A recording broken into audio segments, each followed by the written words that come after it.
साबिक ISI chief lieutenant general retired Faiz Hamid को बाज़ाब्ता तौर पर चार्जशीट कर दिया गया। चार्जशीट के मुताबिक फैज हमीद ने ऑफिशियल सीक्रेट एक्ट की खिलाफ वर्जी की। फैज हमीद ने रियासत के तहफ़्फ़ुज़ और मफाद को नुकसान पहुँचाया। फैज हमीद ने इख्तियारात और सरकारी वसाइल का गलत इस्तेमाल किया। चार्जशीट में फैज हमीद पर 9 मई वाक़यात से जुड़े पुरतशद्दुद वाक़यात भी शामिल हैं।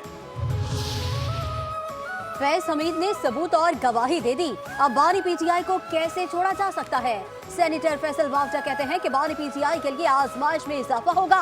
ये समझते थे फैज हमीद हमें बचा लेगा।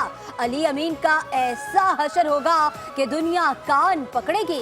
इबरतनाक अंजाम देखकर सबको पैगाम मिलेगा। ऐसे फैसलों से पाकिस्तान मुस्तहकम होगा। ऐसा नहीं हो सकता कि एक का ट्रायल हो रहा है और हवारियों का ना हो। 14 दिसंबर को PTI का सिविल नाफरमानी का प्लान था, उनके गुब्बारे से हवा निकल गई। 9 मई सोची समझी साजिश थी।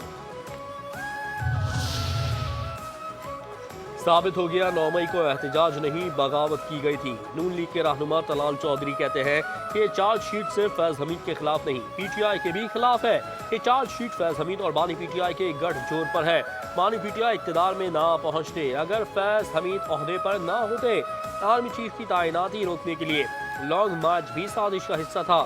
अब इदारों के अंदर से उन्हें सपोर्ट नहीं मिल रही। अब इस मामले को अंजाम तक पहुंचना चाहिए।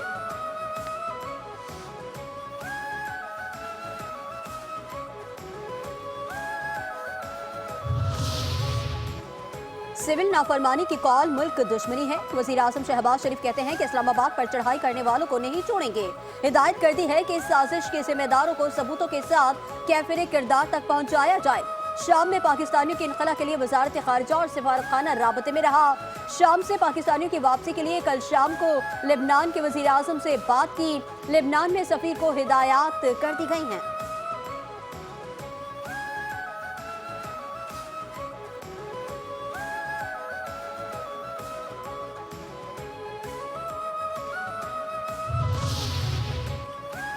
बानी PTI अपने लोगों को मसरूफ रखना चाहते हैं। रहनुमा MKM पाकिस्तान मुस्तफ़ा कमाल कहते हैं कि फैज हमीद के कोर्ट मार्शल के असरात आगे नजर आएंगे। PTI का शो फ्लॉप हो गया। सबको पता है कि PTI की फाइनल कॉल नाकाम हो गई। मुल्क को बचाने के लिए चंद निकात पर तमाम जमातों को इकट्ठा होना पड़ेगा। मुल्क में सियासत करनी है तो मुल्क को बचाना जरूरी है। इस मामले पर तमाम जमातों को एक होना चाहिए।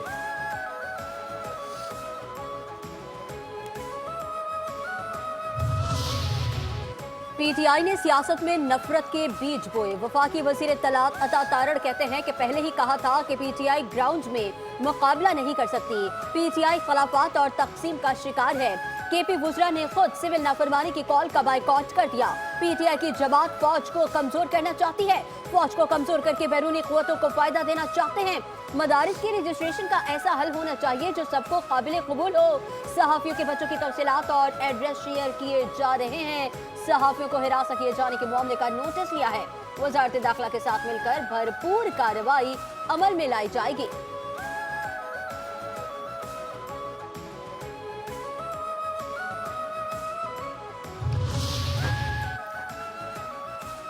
सिविल नाफरमानी की तहरीक चलाने वाले को पहले मुंह की खानी पड़ेगी। वज़ीर इत्तलात पंजाब अज़मा बुखारी कहती हैं कि जब भी मुल्क ट्रैक पर आता है कोई फितना रखना डालने निकल पड़ता है।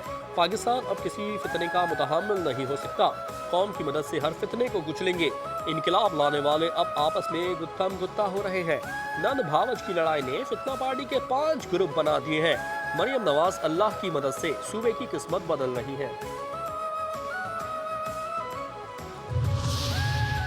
वफाकी वज़ीर दाखिला मोहसिन नकवी से अमरीका की कायम मकाम सफ़ीर की मुलाकात। कायम मकाम अमरीकी सफ़ीर का गुज़िश्ता दिनों इस्लामाबाद में पुलिस और रेंजर्स एहलकारों की शहादत पर ताज़ियत का इज़हार। मुलाकात में पाक अमरीका ताल्लुकात समेत दो तरफ़ा ताउन बढ़ाने पर तफसीली तबादला ख्याल। मोहसिन नकवी कहते हैं कि सिविल आर्म्ड फोर्सेस को जदीद आलात और साजो सामान से लैस करना अव्वलीन तरजीह है। पाकिस्तान और अमरीका के माबैन बेहतरीन ताल्लुकात हैं जो कई दहाइयों पर मुहित हैं। कानूनी दस्तावेजात के हामिल किसी भी गैर मुल्की को इस्लामाबाद से नहीं निकाला जा रहा।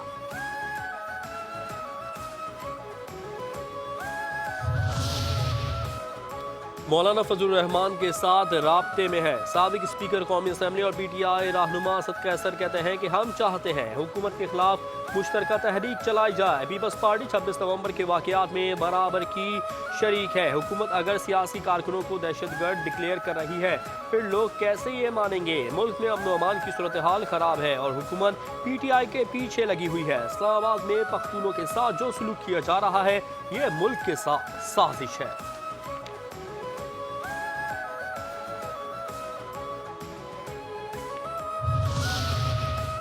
हमारी ऐसे निजाम के साथ टक्कर है जो फस्तायत पर मबनी है। सेक्रेटरी तलात PTI शेख वकास अकरम कहते हैं कि तहरीक के अंदर मुख्तलिफ किस्म की कैंपेन होती हैं। सिविल नाफरमानी का पहला फेज ओवरसीज पाकिस्तानियों से मुतालिक है। अवाम सरकार से बेजारी का ऐलान करेंगे। फेज 2 में बिल जमा नहीं कराएंगे। हम पाकिस्तान मुखालिफ नहीं ना मुल्क छोड़कर जाते हैं।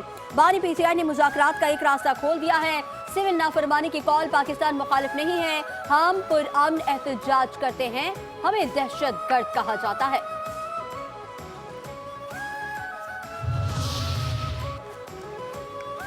मुल्क की तरक्की के लिए इंतशारी टोले के अलावा सब पार्टियों को अपना किरदार अदा करना होगा।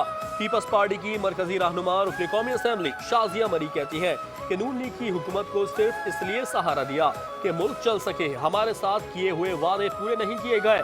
पूरी कोशिश है कि हुकूमत इस बात को समझे कि मुंतखब नुमाइंदों ने अभी अपने हल्के के आवाम को जवाब देना है। हम ये बात मानते हैं कि इस हुकूमत ने महंगाई में कमी की है। हुकूमत को हमारे मुंतखब नुमाइंदों और अवाम की डिमांड का भी ख्याल करना होगा।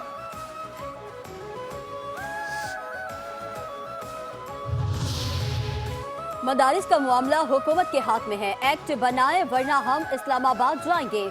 Secretary general JUI Sindh Rashid Mahmood Soomro कहते हैं कि उलमा के इजलास पर किसी किस्म का तबसरा नहीं करना चाहता। मदारिस की रजिस्ट्रेशन का मसला हुकूमत के साथ है। पार्लियामान में इत्तेहाद तंजीमात मदारिस के नुमाइंदा मौलाना फजलुर रहमान हैं। 26वीं तरमीम पर हुकूमत ने मुआहिदा किया, अब वो इसकी पासदारी करे। मुआहिदे की खिलाफ वर्जी मदारिस नहीं हुकूमत कर रही है। आलमी एजेंडा है मदारिस को कंट्रोल किया जाए। हम कहते हैं मदारिस आज़ाद हैं और आज़ाद रहेंगे। हम मदारिस को स्कूल कॉलेजेस की तरह हुकूमत के मातहत नहीं कर सकते।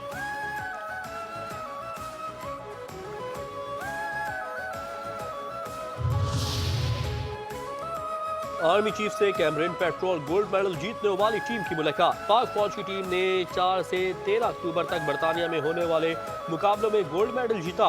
ISPR के मुताबिक कैमरिन पेट्रोल में दुनिया भर से 143 टीमों ने शिरकत की। पाक फौज के दस्ते ने बेहतरीन महारतों का मुजाहरा करके 6ठी बार गोल्ड मेडल जीता। आर्मी चीफ ने बैनुल अक़वामी प्लेटफॉर्म पर पाकिस्तान का नाम बुलंद करने पर टीम को सराहा। मुकाबलों में जिस्मानी, जहनी और फौजी महारतों के साथ सख्त सूरत हाल का सामना किया जाता है।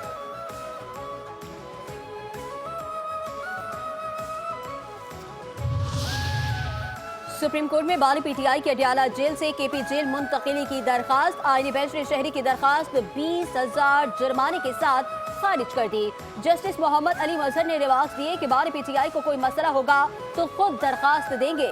बानी PTI के 3 वकला आज भी अदालत में मौजूद थे। बानी PTI के किसी वकील ने ऐसी कोई दरखास्त नहीं दी। ऐसी दरखास्तें कैदी के अहले खाना या वो खुद ही दे सकते हैं।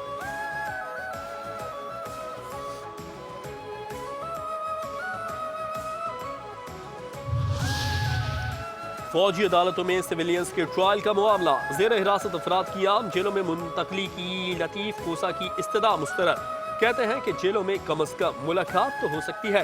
जस्टिस अमीनुद्दीन खान ने कहा कि मुलाकात के हवाले से अटॉर्नी जनरल यकीन दहानी करा चुके हैं। मुकदमा सुन रहे हैं, किसी और तरफ ना जाए। एडिशनल अटॉर्नी जनरल की समाअत मुलतवी करने की इस्तदा। सुप्रीम कोर्ट आईनी बेंच ने समाअत जुमेरात तक मुलतवी कर दी।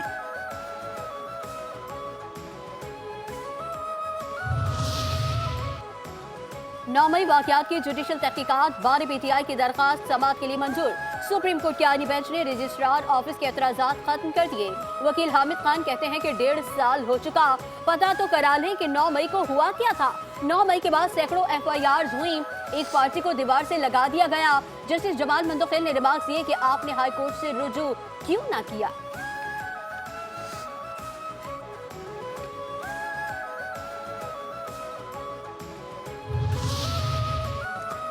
उमर अयूब की डी चौक एहतजाज पर दर्ज मुकदमे में अबूरी जमानत मंजूर। इंसदाद दहशतगर्दी अदालत इस्लामाबाद के जज ताहिर अब्बास सिप्रा ने अपोजिशन लीडर कौमी असम्बली की दरख्वास्त जमानत कबल अज गिरफ्तारी पर समाअत की।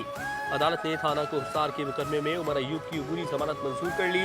केस की समाअत 16 दिसंबर तक मुलतवी।